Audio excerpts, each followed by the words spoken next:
Hello guys, welcome to my channel. I hope you all doing well. तो आज है 13 सितंबर 2024 और आज के डेली करंट अफेयर्स को हम देखने वाले हैं। तो without wasting any time let's begin. पहला टॉपिक है हमारा software as a service, SAS। तो ये क्या है? ये एक क्लाउड बेस्ड मेथड है सॉफ्टवेयर डिलीवरी का, जिससे कि जो सब्सक्राइबर है, जिसने सब्सक्रिप्शन पे किया है, वो एप्लीकेशन का एक्सेस कर सकता है वाया इंटरनेट। अगर इंटरनेट नहीं है तो आप वो सर्विस का यूज़ नहीं कर सकते हैं। बिकॉज़ इस केस में क्या हो रहा है कि जो एप्लीकेशन है जो कि एक्सटर्नल सर्वर्स में लोकेटेड है, वो सॉफ्टवेयर, उसको आप अपने कंप्यूटर में इंस्टॉल नहीं कर रहे हैं, वो आप एक्सटर्नल सर्वर से ही उस सर्विस का फ़ायदा उठा रहे हैं। जो एंड यूज़र है उसको इंस्टॉल नहीं करना पड़ता है वो सॉफ्टवेयर अपने कंप्यूटर में, और वो सर्विस का फ़ायदा ले सकता है with the help of external servers. ठीक है। कॉमन SAS एग्जांपल देखा जाए तो वो ईमेल हो गया, कैलेंडरिंग हो गया, क्लाउड कंप्यूटिंग हो गया। आजकल आपने देखा होगा कि बहुत सारे गेम्स का ट्रायल वर्जन भी आता है, उसमें आपको गेम को इंस्टॉल नहीं करना पड़ता अपने डिवाइस में। आप क्लाउड गेम्स में जाते हैं, आपका इंटरनेट से वो एक्सेस करता है गेम को, और विदाउट इंस्टॉलिंग आप गेम का फ्री सैम्पल प्ले कर सकते हैं। उसके बाद आप डिसाइड करिएगा कि एज अ सर्विस उसको ख़रीदना है कि नहीं है, तो आप उसको सब्सक्राइब करिएगा पैसा दे करके कुछ, तो वो आप as a software as a service use कर सकते हैं। बेनिफिट्स क्या है सॉफ्टवेयर एज अ सर्विस के? तो आपको कंसिस्टेंट मेंटेनेंस मिलेगा, आपको up to date newer versions मिलेगा, अपडेटेड वर्जन्स मिलेगा टाइम टू टाइम। सिक्योरिटी बहुत रोबस्ट होगी। क्यों? क्योंकि जो सॉफ्टवेयर एज अ सर्विस का जो मेन सॉफ्टवेयर है वो आपका एक्सटर्नल सर्वर्स में लोकेटेड है। वहाँ पे बहुत सारा फायरवॉल्स होगा जो आपके डेटा को प्रोटेक्ट करेगा, और जो सॉफ्टवेयर है उसको आप कंटिन्यूसली एक्सेस भी कर सकते हैं, मतलब उसका करप्ट होने का भी चांसेस कम है। तो ये सॉफ्टवेयर एज अ सर्विस में इतना ही था। ज़्यादा नहीं याद करना है, UPSC उतना डिटेल में नहीं पूछता है, लेकिन कोर चीज़ें हमेशा ध्यान में रखनी है। टार्डीग्रेड्स के बारे में, ये टार्डीग्रेड्स न्यूज़ में था, ये पहले भी आ चुका है एक बार एग्ज़ाम में।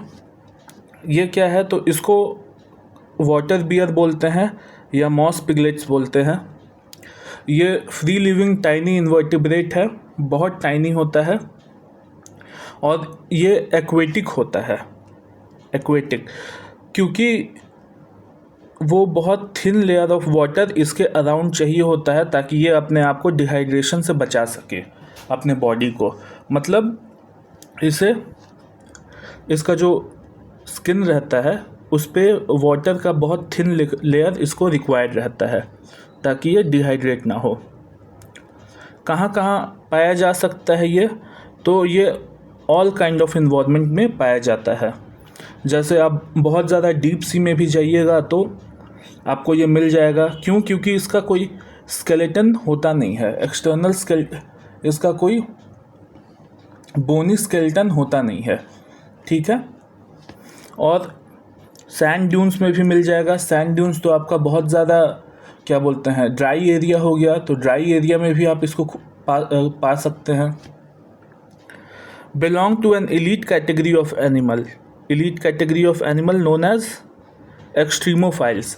अब इसी वर्ड में जो है एक्सट्रीम वर्ड छुपा है, मतलब ये एक्सट्रीम इन्वायरमेंट में भी आपका सरवाइव कर सकता है। आगे बढ़ते हैं। ये इसका इमेज है, यहाँ पे देख सकते हैं।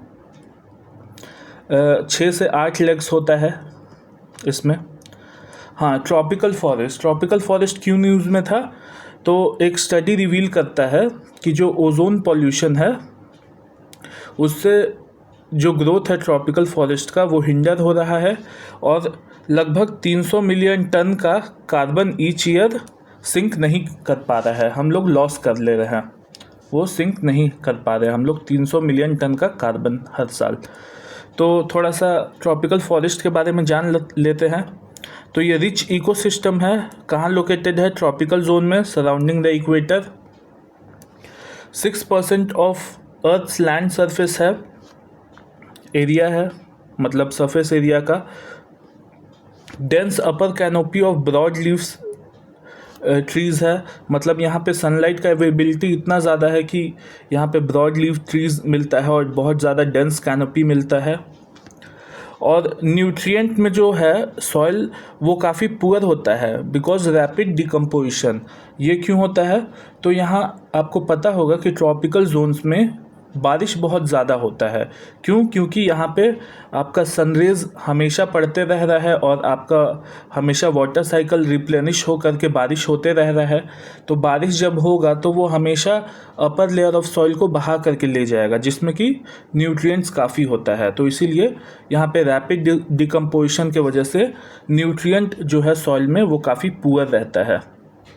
ठीक है, आगे देखते हैं। तो more than 50% of land-based plants and animal species on earth can be found in tropical forest। ये काफ़ी important point है, इसको याद रखिएगा। more than 50% प्लांट और एनिमल स्पीशीज़ ये ट्रॉपिकल जोन में पाया जाता है और 6% ऑफ अर्थ्स लैंड सरफेस है। Move on to next one, storm shadow missile. ये क्यों न्यूज़ में था? तो यूनाइटेड किंगडम जो है उसने क्लियरेंस दे दिया है यूक्रेन को कि storm shadow cruise missile Russian territory को टारगेट करने के लिए यूक्रेन यूज़ कर सकता है। तो ये क्या है भाई स्टॉर्म शैडो मिसाइल? तो ये एक low observable long range air launched cruise missile है। तो ये एयर से मतलब फाइटर जेट से लॉन्च होता है। ठीक है, इसको डेवलप किसने किया है? तो यूनाइटेड किंगडम और फ्रांस ने मिलकर डेवलप किया है और ये इंडियन एयरफोर्स के पास भी है। इंडियन एयरफोर्स के पास भी स्टॉर्म शैडो मिसाइल है। इसका रेंज कुछ 500 किलोमीटर है और वेट लगभग 1300 किलोज़ है और ये generally high value stationary target, मतलब जो टारगेट मूव ना हो रहा हो उसको टारगेट करने के लिए यूज़ किया जाता है। जैसे एयरबेसेस हो गया, रेडार हो गया, कम्युनिकेशन हब हो गया, पोर्ट फैसिलिटीज़ हो गया, ये सबको डिस्ट्रॉय करने में काम आता है। ये इसका इमेज है स्टॉर्म शैडो मिसाइल का। तो आगे बढ़ते हैं। सक्थन तम्पूरन, ये एक हिस्टोरिकल पर्सनालिटी है, ये न्यूज़ में थे। क्यों? क्योंकि इनका स्टैचू जो है वो थ्रिसूर में एक स्टेट ट्रांसपोर्ट बस के द्वारा टक्कर लगने की वजह से टूट के गिर गया। तो यूनियन मिनिस्टर ऑफ टूरिज़्म ने रिप्लेस करने का सोचा है इनका स्टैचू, जो कि थ्रिसूर केरला में है। तो ये इनका जन्म कब हुआ था? 1751 में और ये कोचिन रॉयल फैमिली में जन्मे थे। इनका एक और नाम है राजा रमावर्मा कुंजी पिल्लई या रमावर्मा 9 भी बोलते हैं इनको। और ये कोचिन किंगडम पे रूल किए थे 1790 से 1805 तक। ठीक है, और ये एक स्ट्रैटेजिस्ट माने जाते हैं।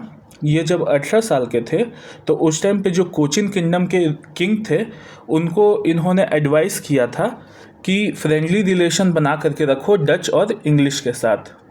और ये पहले इंसान भी थे जिसने मैसूर का अटैक को ये किया था, प्रिडिक्ट किया था और ईस्ट इंडिया कंपनी के साथ जॉइंट ये अलायंस बनाने का सोचा था। यही पहले थे वो। इनका फ़ोटो यहाँ पे है, देख सकते हैं आप। तो ये मॉडर्न हिस्ट्री के हिसाब से इम्पॉर्टेंट हो जाता है ये टॉपिक।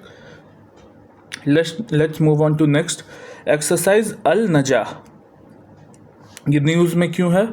तो इंडियन आर्मी, ध्यान रखना ही, army contingent departed to take part in 5th edition. ये 5th एडिशन था एक्सरसाइज अल नजा का और ये किसके बीच में जॉइंट मिलिट्री एक्सरसाइज है? तो इंडिया और ओमान के बीच में। अभी आपने देखा होगा कि 2024 के प्रीलिम्स पेपर में लगभग 2 से 3 क्वेश्चन आए थे एक्सरसाइज पे, मिलिट्री एक्सरसाइज पे। तो बहुत ज़्यादा इम्पॉर्टेंट हो जाता है ये। कहाँ पे होने वाला है? तो राबकूट ट्रेनिंग एरिया सलाह ओमान में। हर 2 साल पे होता है ये। ठीक है, 2015 से शुरू हुआ था और ये ऑल्टरनेट ऑल्टरनेटिव बेसिस पे होता है, इंडिया में होता है, फिर ओमान में होता है। लास्ट टाइम जो इंडिया में हुआ था वो महाजन इन राजस्थान में हुआ था। तो मैंने जितना भी टॉपिक के बारे में पढ़ाया उससे ज़्यादा बाहर से कुछ पूछेगा नहीं, क्योंकि बहुत ज़्यादा एक्स्ट्रा इन्फॉर्मेशन भी आप याद नहीं कर सकते हो, उतना पॉसिबल ही नहीं है। तो जितना यहाँ पे मैंने बताया है उतना आपको ध्यान में रखना है। तो इसी के साथ हमारा ये सेशन एंड होता है। Thank you very much, keep learning, जय हिंद।